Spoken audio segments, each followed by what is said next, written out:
अंतिम चर्चा में हमने अष्टावक्र गीता पर बात की थी, जिसमें राजा जनक अपने कुछ प्रश्न अष्टावक्र के सामने रखते हैं।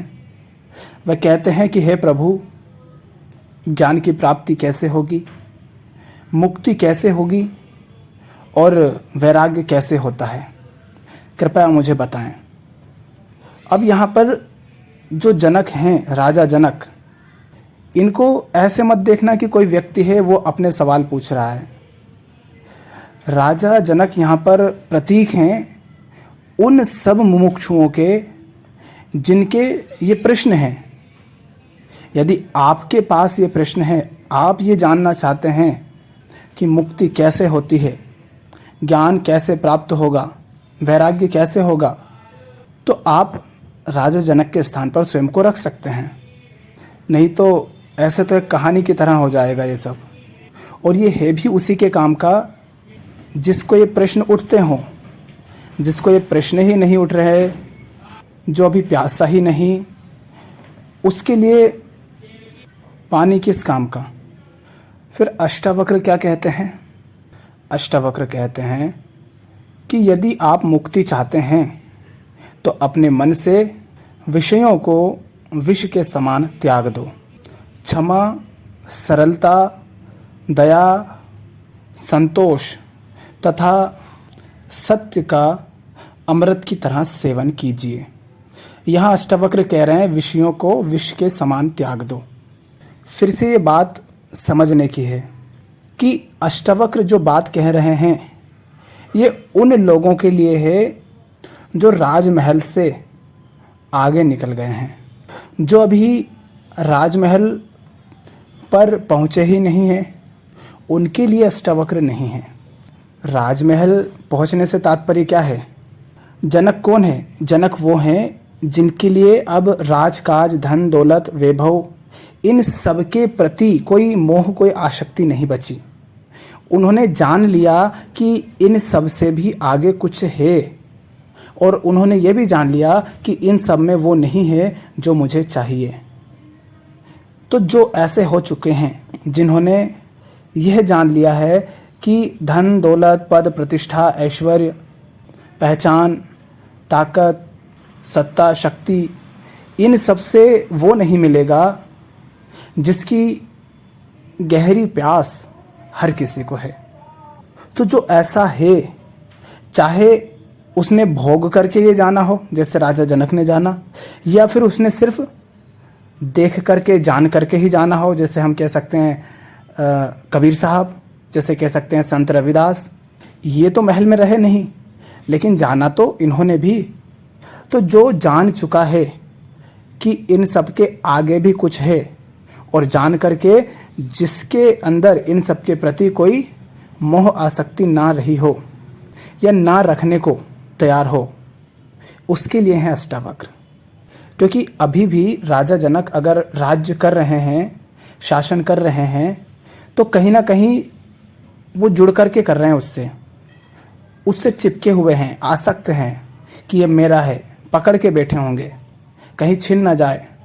तो यहाँ पर अष्टावक्र यह भी नहीं कह रहे हैं कि महल छोड़ दो, धन दौलत को त्याग दो।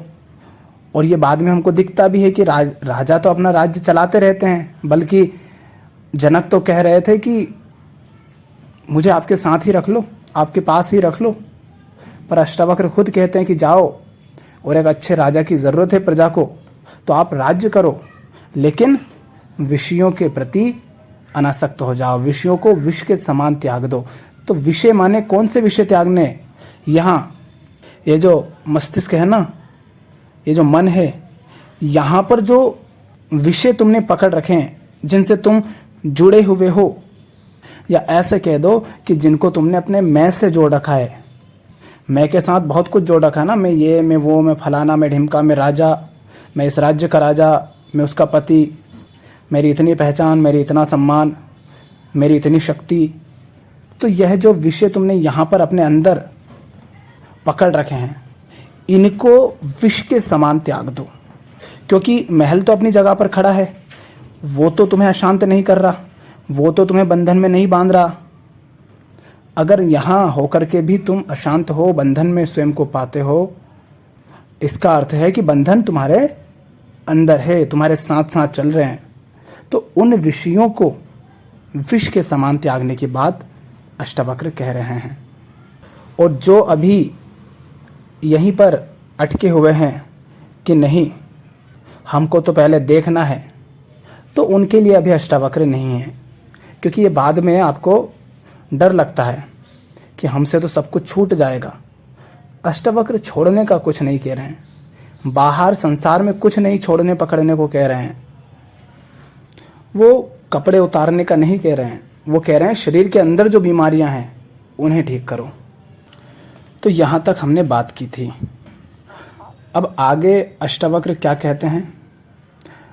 अष्टावक्र कहते हैं न पृथ्वी न जलम न अग्नि वायुर्धेन व भवान ऐशाम साक्षिण मात्मानम चिदूपम विद्धि मुक्तये। वो कह रहे हैं कि आप न पृथ्वी हैं, न जल, न अग्नि, न वायु अथवा आकाश ही हैं। मुक्ति के लिए इन तत्वों के साक्षी चैतन्य रूप आत्मा को जानिए। फिर आगे कहते हैं यदि देहम पृथक कृत्य चिति विश्राम में तिष्ठसि अधुनेव सुखी संतो बंध मुक्तो भविष्यसि। अर्थात यदि आप स्वयं को इस शरीर से अलग करके चेतना में विश्राम करें तो तत्काल ही सुख, शांति और बंधन मुक्त अवस्था को प्राप्त होंगे। अष्टावक्र कह रहे हैं कि आप न तो पृथ्वी है, न जल, न अग्नि, न वायु और न ही आकाश। मुक्ति के लिए इन तत्वों के साक्षी चैतन्य रूप आत्मा को जानिए। क्यों कह रहे हैं अष्टावक्र कि आप पृथ्वी नहीं है, जल नहीं है, अग्नि ही नहीं है, आकाश नहीं है, वायु नहीं है? ऐसा क्यों कह रहे हैं? आप तो मानते ही नहीं हो ना। आप कब कहते हो कि मैं आकाश हूं? आप कब कहते हो कि मैं पृथ्वी हूं? आप कब कहते हो कि मैं जल हूं? फिर क्यों कह रहे अष्टावक्र ऐसा? अष्टावक्र ऐसा इसलिए कह रहे हैं क्योंकि यह है पंचभूत और शरीर बना है पंचभूतों से। तो वो सीधे सीधे नहीं, इनडायरेक्टली, अप्रत्यक्ष रूप से यही कह रहे हैं कि तुम्हारा शरीर इन पंचभूतों से बना हुआ है और तुम इन पंचभूतों के एक मिश्रित रूप को, एक संयुक्त रूप को, एक संरचना को जो कि इन पंचभूतों से बनी है, उस शरीर को तुम कह रहे हो कि मैं हूं। तो अष्टावक्र ये याद दिलाना चाह रहे हैं, ये बताना चाह रहे हैं कि देखो ये पंचभूत हैं, इनसे तुम्हारा शरीर बना है और तुम कहते फिरते हो कि मैं शरीर हूं, मैं शरीर हूं, मैं देह हूं। इसलिए अष्टावक्र कह रहे हैं कि तुम ये नहीं हो, पृथ्वी, जल, अग्नि, आकाश, वायु। हम यही तो कह रहे हैं, जनक भी तो यही समझ रहे हैं कि मैं ये शरीर हूं। अगर वो ये जान ही लेते कि शरीर में नहीं हूं तो मुक्ति का सवाल ही नहीं उठता। और हम अपने आप को शरीर ही मानते हैं। अब रोज रोज चिल्लाते तो है नहीं कि मैं शरीर हूं, हम अपने आप को शरीर ही मानते हैं। इसका प्रमाण क्या है? हम उन सब चीज़ों को महत्व देते हैं, उन सब बातों को महत्व देते हैं जिनका संबंध शरीर से होता है, जो कहीं ना कहीं शरीर से ही संबंधित होती है। हम उन रिश्तों को महत्व देते हैं जिनका संबंध शरीर से है। हमें डर होता है मौत का, मौत छीनती है शरीर को। हम कुछ भी काम करते हैं तो शरीर के लिए करते हैं, इसको खिलाने के लिए, इसको घर मकान देने के लिए, इसको सुविधाएं दिलाने के लिए। हम कुछ काम करते हैं इसको सम्मान दिलाने के लिए, इस शरीर की पहचान बढ़ाने के लिए। और भी अनेक तरह से हम जो कुछ भी करते हैं उसमें हमने अपने शरीर को महत्व दिया है। तो हम स्वयं को शरीर ही मानते हैं। इसका प्रमाण यह है कि हमारी सारे क्रियाकलाप, हमारी सारी गतिविधियां देह केंद्रित होती हैं। और यदि आप शरीर को जानें तो आप पाएंगे कि शरीर तो पंचभूतों से निर्मित एक संरचना मात्र है। किंतु जब सामने तुम समस्त संसार में धूल को, मिट्टी को पड़ा हुआ देखते हो, इस इतने बड़े आकाश को देखते हो, जल को देखते हो, अग्नि को देखते हो, वायु को देखते हो, तब तो तुम ये नहीं कहते कि मैं ये पंचभूत हूं। अगर तुम ये नहीं कहते कि ये मिट्टी मैं ही हूं तो फिर इस शरीर को क्यों कहते हो कि ये शरीर मैं हूं? क्योंकि शरीर भी तो मिट्टी है। अगर मिट्टी तुम नहीं हो तो शरीर भी तुम नहीं हो। इतनी सीधी, साफ और सरल बात है जो अष्टावक्र हमसे कह रहे हैं। तुम्हारे सामने एक घर है, ठीक? अब आप कहोगे कि ये घर है, किंतु घर का स्वरूप क्या है? क्या जो दिख रहा है सचमुच वो वैसा ही है? वो वैसा नहीं है। मैं कहता हूँ कि घर जिसे आप कह रहे हैं उसमें से मैं सारी सीमेंट निकाल लेता हूँ, क्या अब घर बचा? चलो रेत को भी निकाल लेता हूँ। अब रेत का जो ढेर लगा है वो तो घर नहीं है। सीमेंट का जो ढेर रखा है, जो बोरियां भरी हुई रखी हैं, वो तो घर नहीं है। मैं ईंटें भी निकाल लेता हूँ, ईंट तो घर नहीं है, ईंट का ढेर लगा हुआ है। जो सारा लोहा सरिया लगाया वो निकाल लेता हूँ, लोहा और सरिया तो घर नहीं है। तो मैंने जब ईंट, रेत, सीमेंट, लोहा, सरिया, गिट्टी ये सारी चीज़ें निकाल ली तो वो घर कहाँ गया? अब क्यों नहीं इसे घर कहते? तो वास्तव में वो तुम्हें घर दिखता है कि घर है, वो घर है नहीं। पर यदि तुम उससे दिल लगा लो तो दिल टूटेगा जब वो घर नहीं रहेगा। तो क्या यहाँ पर हम घर को घर ना कहें? बात ये नहीं है कि घर को घर कहो या ना कहो, महत्वपूर्ण यह है कि घर को घर कहो, लेकिन घर को घर मान क्यों रहे हो? ये नहीं कहा जा रहा है कि शरीर को शरीर मत कहो, लेकिन तुम अपने आप को शरीर क्यों जान रहे हो? तुम कह रहे हो मैं शरीर हूं। अरे ये तो जानो शरीर का तो अस्तित्व ही नहीं है, और जिस चीज का अस्तित्व ही नहीं है तुम कह रहे हो कि वो मैं हूं। शरीर है ही नहीं और तुम कह रहे हो मैं शरीर हूं। शरीर होता तब तो कहते ना कि मैं शरीर हूं। शरीर का स्वरूप तो पंचभूत है, घर का स्वरूप तो रेत, गिट्टी, सीमेंट और ईंट है। घर तो है ही नहीं। इसका अर्थ ये नहीं है कि शरीर को आप शरीर नहीं कहोगे। बस इतना है कि आप अब जानते हो कि शरीर बस दिखाई दे रहा है, उसका स्वरूप कुछ और है। पंचभूत अलग अलग होंगे, वही पंचभूत कभी समंदर का रूप धारण कर लेंगे, कभी अग्नि का रूप धारण कर लेंगे, कभी मटके का रूप धारण कर लेंगे, कभी किसी और वस्तु का रूप धारण कर लेंगे। तो अब देखो तुम यहाँ पर कितनी गहरी बात है कि तुम अगर स्वयं को जानो कि मैं शरीर नहीं हूं, तो देखो शरीर अगर मिट जाता है, शरीर नहीं रहता है, उसके बाद भी शरीर का जो स्वरूप है माने पंचभूत वो तो बचा रहता है। माने तुम भी शरीर के बाद बचे रहते हो। तुम वो हो जो शरीर से परे है, जो शरीर के ना रहने पर भी बचा रहता है। घर नहीं है लेकिन फिर भी वो बचा हुआ है जिसके कारण घर का अस्तित्व था, वो अभी नहीं मिटा। तो बताओ यदि तुम ऐसे जानते हो तो फिर क्या मौत का भय रहेगा?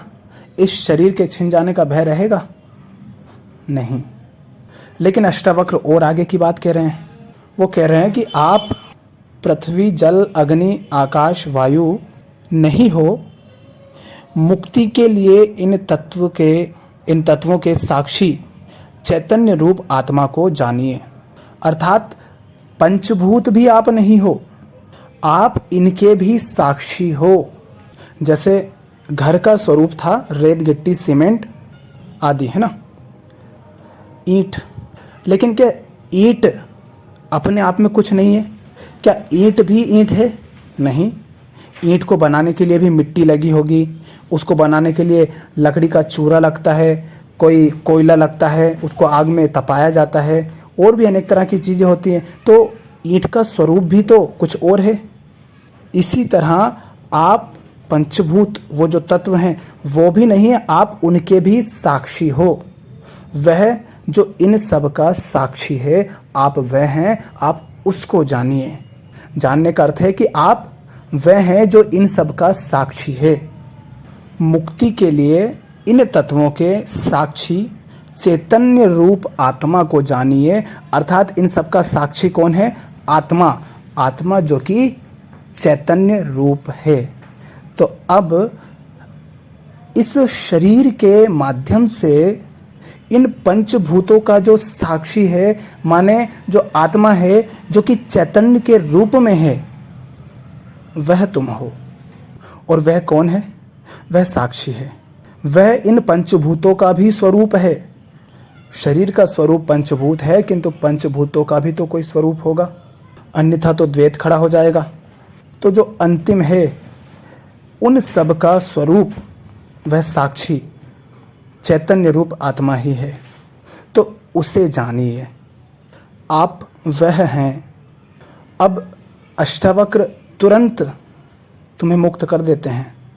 यदि वो जो कह रहे हैं तुम उसे जान लो, उसको वैसा का वैसा ही अपने अंदर उतर जाने दो। आगे क्या कह रहे हैं अष्टावक्र? वो कह रहे हैं कि यदि आप स्वयं को इस शरीर से अलग करके चेतना में विश्राम करें तो तत्काल ही सुख, शांति और बंधन मुक्त अवस्था को प्राप्त होंगे। यदि आप स्वयं को इस शरीर से अलग करके चेतना में विश्राम करें तो तत्काल ही सुख, शांति और बंधन मुक्त अवस्था को प्राप्त होंगे। तो आप स्वयं को इस शरीर से अलग करिए। शरीर क्या है? पंचभूत। और पंचभूत आप कह रहे हो कि आप नहीं हो, आप तो इन पंचभूतों के साक्षी हो। तो पंचभूत है शरीर, माने आप शरीर नहीं हो। तो फिर आप कौन हो? वह जो साक्षी है, आत्मा, जो कि चैतन्य रूप है, आप वो हो। तो आप उसमें विश्राम करें, स्वयं को वह जाने। तो जो ये जान लेता है कि वह शरीर नहीं है, तो वह तत्काल ही सुख, शांति और बंधन मुक्त अवस्था को प्राप्त होता है। और शरीर से यहाँ पर तात्पर्य सिर्फ इस शरीर से, स्थूल से ही नहीं है। वह जो सूक्ष्म है, मन के तल पर, मन में जो कुछ चल रहा है वो भी तो इस शरीर के कारण ही है। मन में क्या है? वही सब तो है ना जो आज तक आपने जाना है। आपका अनुभव, आपका अतीत, आपका ज्ञान, आपकी धारणाएं, वही सब तो है। तो बाहर जो कुछ भी घटता है उसके प्रति आपके अंदर जो जानकारी है उनके आधार पर प्रतिक्रिया होती है। और वो प्रतिक्रिया ऐसे ही होती है जैसे मशीन में होती है। और आप कौन है? आप इस सब के साक्षी हैं, दृष्टा हैं। सारी समस्याएं यहीं पर तो है ना। ईर्ष्या भी है, मोह भी है, दुख भी है, अकेलापन भी है, सब कुछ यहीं पर है। आप ये जो दुख सुख, अच्छा बुरा, पाप पुण्य, दोस्त दुश्मन, ये जो सारे खेल चल रहे हैं, आप यदि स्वयं को इन सब से अलग चेतना जाने तो आप तत्काल ही सुख, शांति और बंधन मुक्त अवस्था को उपलब्ध होंगे। और साक्षी का अर्थ ये मत जानना कि जो देख रहा है, नहीं। देखने वाला तो दर्शक होता है। जैसे ऐसे समझो इसको कि दो देशों के बीच में क्रिकेट मैच चल रहा है, तो क्रिकेट खेलने वाले जो खिलाड़ी हैं वो सब क्या हैं? वो दृश्य है। और जो सारे लोग आसपास बैठे हैं, इतने सारे, वो कौन है? इस जो स्टेडियम में बैठे हैं वो दर्शक हैं। तो देख तो वो भी रहे हैं। क्या उनको साक्षी कहें? क्या उनको दृष्टा कहें? नहीं, वो दर्शक हैं। सामने दृश्य है, फिर दृष्टा कौन हुआ? साक्षी कौन हुआ? अगर दर्शक दृश्य को देख रहा है तो वही दर्शक यदि स्वयं को देखने लग जाए तो वे साक्षी हो जाता है। दर्शक दृश्य को देख रहा है और दृश्य को देखने के साथ साथ जो अंदर पूरी प्रक्रिया चल रही है, जो भागदौड़ चल रही है, जो मनोवैज्ञानिक तल पर घटनाएं घट रही हैं, अंदर जो संवेदन हो रहे हैं, उन सब के प्रति भी यदि वह सजग हो तब वह साक्षी है, तब वह जो जान रहा है। अब देखो, बाहर दृश्य देख रहा है, आंखें बाहर देख रही हैं, किंतु अंदर देखने वाला कौन है? अंदर तो जानने वाला है, उसी को हम देखने वाला भी कह देंगे। तो अंदर जो जान रहा है, जो देख रहा है, वह चैतन्य स्वरूप आत्मा, वही साक्षी है। और तुम वह हो, स्वयं को वह जानो। उसकी कोई पहचान नहीं, उसका कोई देश नहीं, उसका कोई धर्म नहीं, उसका कोई लिंग नहीं, तो यदि सामने जो मैच चल रहा है उसमें कौन हारता है कौन जीतता है, उससे ना तो उसे सुख होगा ना उसे दुख होगा। पर यदि तुम दर्शक ही बने रहे तो तुम्हें सुख होगा तब जब वो टीम जीतेगी जो तुमसे संबंध रखती है, और तुम्हें दुख होगा जब वो जीत जाएगी जो तुमसे संबंध नहीं रखती है। लेकिन जो दृष्टा है, जो साक्षी है, वो ना दुखी होगा ना सुखी होगा, वो बस मैच का आनंद लेगा। ऐसा नहीं कि वो मैच नहीं देखेगा, वो भी मैच देखेगा, लेकिन मैच के साथ बह नहीं जाएगा, खुद को नहीं भुला बैठेगा। नहीं तो देखो, वो जो लोग देखने जाते हैं, जैसे सिनेमा घर में गए हों, क्रिकेट मैच देखने गए हों, वो कुछ घंटों के लिए जब तक वो सब कार्यक्रम चल रहा होता है स्वयं को तो पूरी तरह भुला ही देते हैं। उन्हें अपना तो कुछ पता होता ही नहीं है। उनके जीवन में जो सुख दुख दर्द पीड़ा समस्याएं चल रही थी, समय क्या है, इन सब चीज़ों का ख्याल ही नहीं रहता उस समय के लिए। वो बह जाते हैं दृश्य को देखने में, दृश्य के साथ साथ वो दृश्य को देख रहे हैं, लोगों को देख रहे हैं, वो जो पंचभूत हैं उन्हें देख रहे हैं और उन्हें सत्य जान रहे हैं, और यही जान रहे हैं कि हाँ वो वही है जो हम देख रहे हैं। लेकिन तुम उसे जानो जो इन सब का साक्षी है, चैतन्य स्वरूप आत्मा है। आप वह हैं। आज के लिए इतना ही। अगर कोई प्रश्न हो तो ज़रूर लिखें।